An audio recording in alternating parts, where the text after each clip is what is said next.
তোরা সাহস থাকলে আয় আয়। এই ডগ ডগ তোরা আয় আয় আয়। আমার ময়না হাং করে কামড় দিয়ে দিবি তোদেরকে। আমার ময়নার অনেক সাহস। ডগে ডাক দাও, ডাক দাও, বলো আয়, আমি কুলি কুলি কামড় দিয়ে দিব। আয় আয়। অনেক ডগ বাইরে না, ডগ খালি ভয় দেখায় আমাদেরকে, বলে কি হাং হাং হাং এমন করে, গো গো গো গো। আমার শুনুমুনুকে, আমার সুটুরি পুটুরিকে ওরা ভয় দেখায় খালি রাস্তা থেকে। বলো আয়, সাহস থাকলে তারা আয়, একদম হাং করে কামড় দিয়ে দিব আমি। হ্যাঁ, ওরে ময়না, ওরে ময়না, আমি ব্যথা পেতেছি বললে আমার ময়না ছেড়ে দেয়। পড়ে যাবা ময়না, পড়ে যাবা, পুত করে বাইরে দিয়ে চলে যাবা, কিন্তু তুমি পড়ে যাবা। তুমি আমার কোলে কোলেই দেখো, তোমার উচ্ছা দেখতে হইব না, পণ্ডিতই করতে হইব না। পণ্ডিত পণ্ডিত, দেখ দেখ দেখ দেখ ধরছে কেমনে। হ্যাঁ পণ্ডিত, হ্যাঁ পণ্ডিত, পড়ে যাবি তো, বারান্দাতে যাবি গা তো। হ্যাঁ পণ্ডিত, দেখ দেখ দেখ, হ্যাঁ পণ্ডিত, পণ্ডিত পড়ে যাবি তো, পুতুস করে পড়ে যাবি বাইরে দিয়ে, পুতুস। ও মা গো, কি সাহস হয়েছে।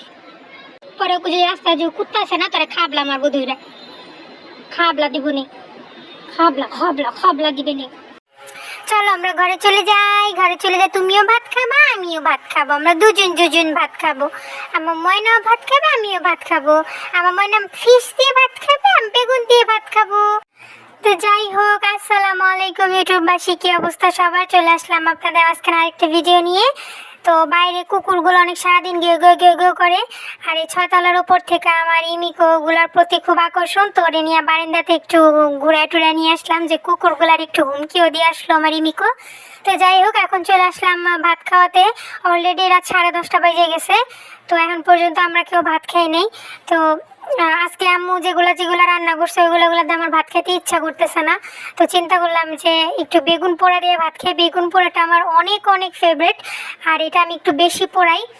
তো যেহেতু বেগুন ভর্তা করতে বা বেগুন পোড়া দিতে গোল বেগুনটা লাগে, তো যেহেতু ঘরে গোল বেগুনটা নাই, এই জন্য আমি লম্বা বেগুনটাই নিছি।